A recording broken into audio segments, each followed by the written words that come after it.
He drops out after a catastrophic debate performance, and they set Kamala Harris up to fail. That was a 3-month campaign, and she was supposed to introduce herself to the American people. No wonder people were Googling, did Joe Biden drop out? No. You saying 3 months wasn't long enough?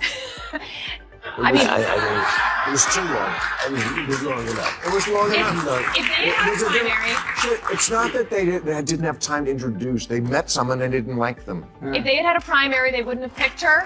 And if they had, she would have been able to rough out those edges that then she basically has to start from scratch with a campaign team. Bill Maher, long seen as a leading voice of progressive commentary, has taken a surprising turn, and it's turning heads. On a recent episode of his show, Maher didn't just question his typically left-leaning guests. He roasted them, especially when the conversation veered into extreme woke territory. And the topic that triggered the shift? Election fraud. Yes, the very idea that once had conservatives labeled as conspiracy theorists is now being echoed, ironically, by some on the left. Maher, visibly exasperated, throws up his hands. Okay, this has gone too far. That moment hits hard, when even Maher, a man known for skewering right-wing talking points, is drawing the line. You know the narrative is unraveling. Here's the twist. The same voices that dismissed basic election safeguards like voter ID as racist or authoritarian are now crying foul over questionable practices, but with a twist of blame aimed naturally at Donald Trump. The man once mocked for allegedly struggling to form a coherent sentence is now portrayed as the shadowy mastermind behind a grand election plot. You couldn't write a script this bizarre, but Maher doesn't let it slide. As the conversation escalates, it transforms from a casual debate into something resembling a courtroom cross-examination. His guests come armed with progressive buzzwords and pre-packaged outrage, but Maher isn't playing along. He cuts through the slogans, challenges the contradictions, and exposes the shaky foundations beneath their arguments. What makes this moment so powerful is that Maher isn't pushing a partisan agenda. He's giving voice to what many Americans across the political spectrum are quietly thinking, this has gone too far. In a media landscape that too often rewards echo chambers and tribal loyalty, Maher's refusal to toe the line feels refreshing and a little dangerous. This was the night Bill Maher turned the tables, flipped the narrative, and took the woke agenda to task. It was raw, real, and impossible to ignore. Voters annoys them.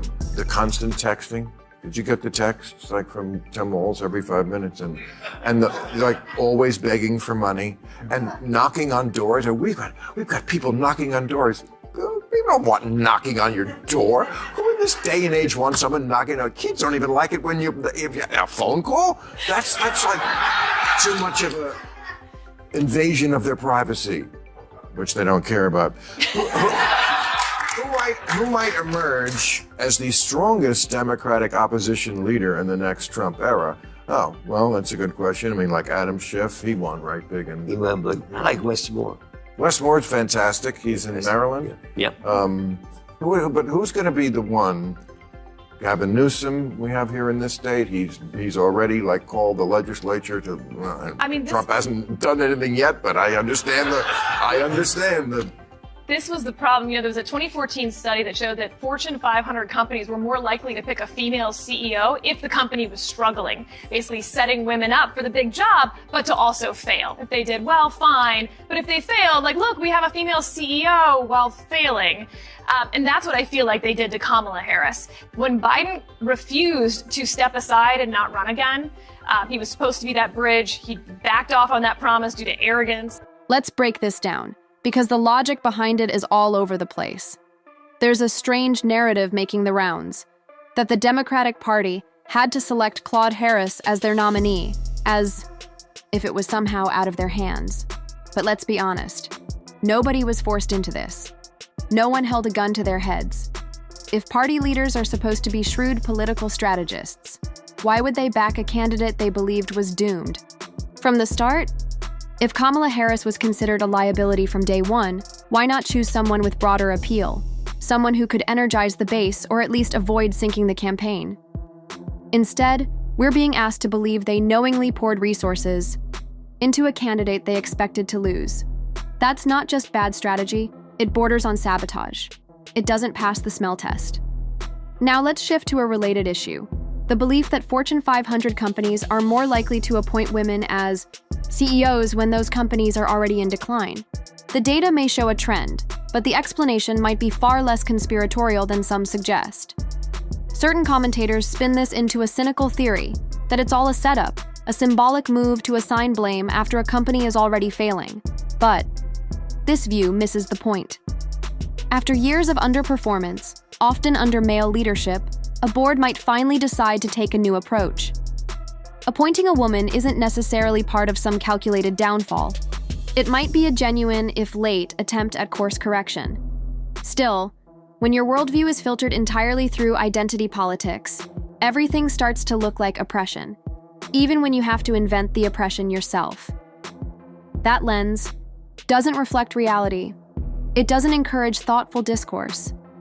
And it certainly doesn't help us understand what actually drives success or failure, whether in politics or business.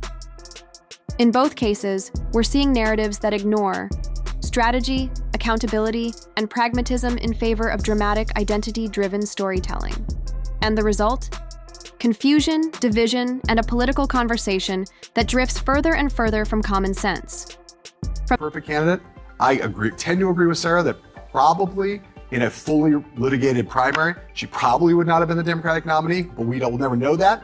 But I will tell you that, there's never been anybody who's had the difficulty of that situation, elevated that late in the campaign. Why?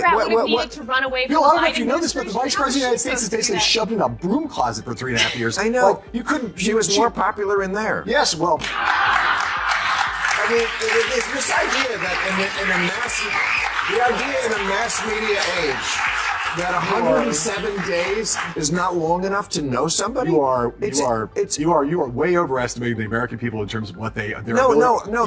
You have someone like Donald Trump has become a universally known, understood, loved by some, hated by others over the course of being omnipresent for 8 years. Okay. Barack Obama becomes president of the United States after running for 2 years as president, runs a 50-state primary, is on television, does things. From the outset, it was clear that any hope of finding middle ground would be short-lived. Tensions flared fast, and the debate veered off the rails almost immediately. Rose's voice sharpened, Q jumped in with his usual mix of wit and blunt observations, and then Bill Maher stepped in. Let's be honest, not only did Maher hold his ground, he completely outclassed his guests from start to finish.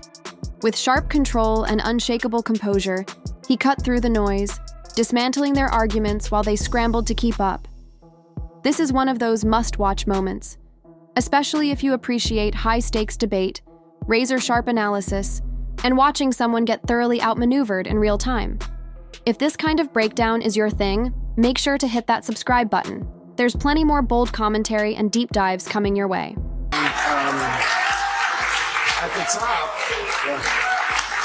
we were talking about this, and he made a very good point that every other country in the world can do it in months, sometimes weeks. Why can every other country do it in that short a period of time? Are they all so much brighter than America? I don't think so. Well, mostly parliamentary.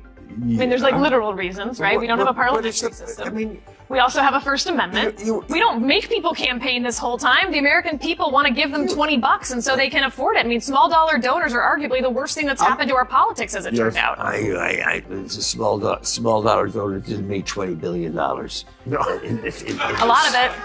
Some of it, yeah.